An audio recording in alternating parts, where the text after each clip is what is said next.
Chapter 6, 1 Million Dead. Fit check, Raina said out of nowhere. I can't believe you wore that on the first day of school. Negative aura points. What? I questioned, confused. It was literally the first day back from break, not a new school year. Cringe? Have you had that shirt since I was born?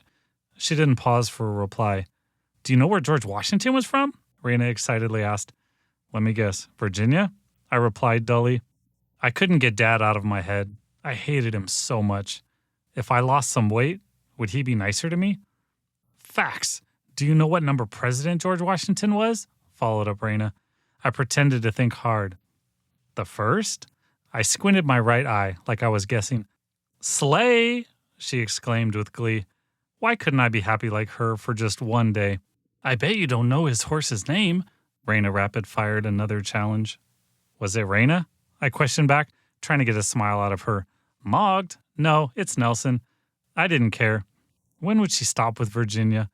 But I knew the answer. It would be when her teacher gave her a new project at school, and then this would start all over again, but with a new topic. Hopefully, next time it would be something that I at least cared a tiny bit about. See ya, Rain. What time will I pick you up again? I quizzed her. Why do you always ask things I already know the answer to? Low-key annoying, Raina shot back. I don't know. Why do you ask me what number President George Washington is? 5:30, she answered quietly, her head down, right after story time. I didn't like that I could see a little less sparkle in her eyes. Yep, see ya then. I held out my fist. Raina loved fist bumps. They must have made her feel older and special. Bet, she said, hitting my fist and running to the library. Finally, some time to be alone, some time to breathe. Well, technically I was almost always alone, but now I could have a few minutes for myself. No having to take care of my sister, no worrying about what I was doing wrong at home, no one at school trying to make my life hell. I'm here to visit Eldon Hale, I said as I walked into the Golden Hour retirement home. I never understood why it was called a retirement home. Tons of people were retired, but didn't go to a place like this. It seemed more like a place you went when you couldn't take care of yourself anymore. Sign in on the sheet, a lady wearing bluey scrubs flatly stated without looking up from her Sudoku game. Weird, she wore bluey at an old people's home. I wonder if she also worked at a children's hospital. The top of the sign-in sheet had the Golden Hour logo, a sun setting behind a mountain.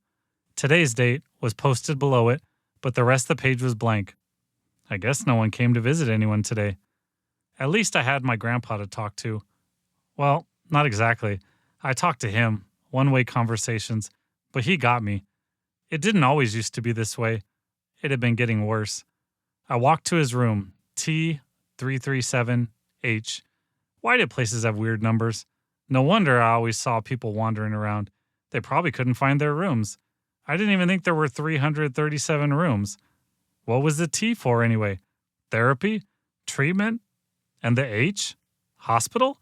Maybe they purposely kept it confusing so the workers looked like they were needed, or so that the room number sounded more official.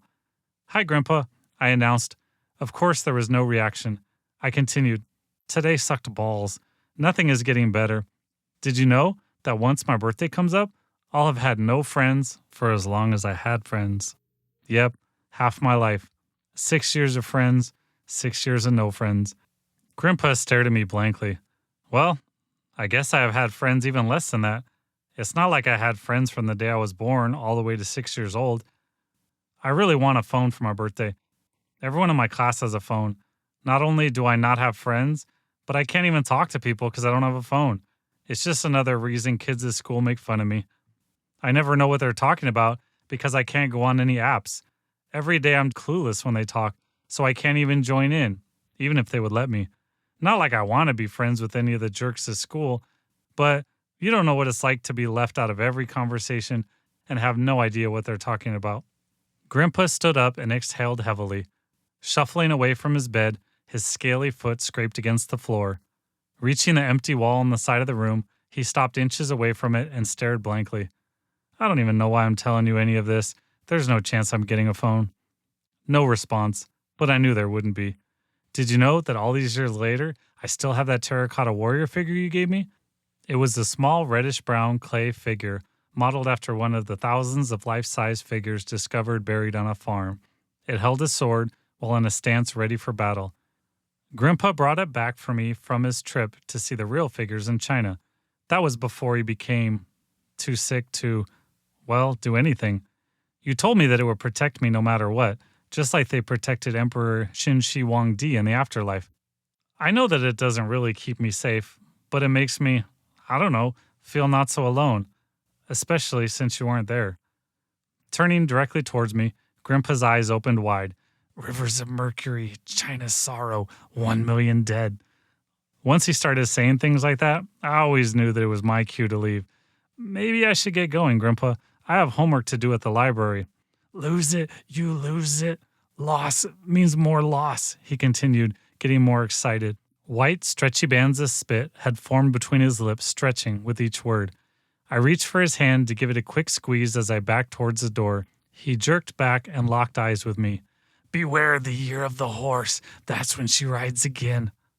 Bye, Grandpa, I quickly said as I slipped out the door. As I walked back to the library, the wind added to the chill that was already running down my spine. What did he mean?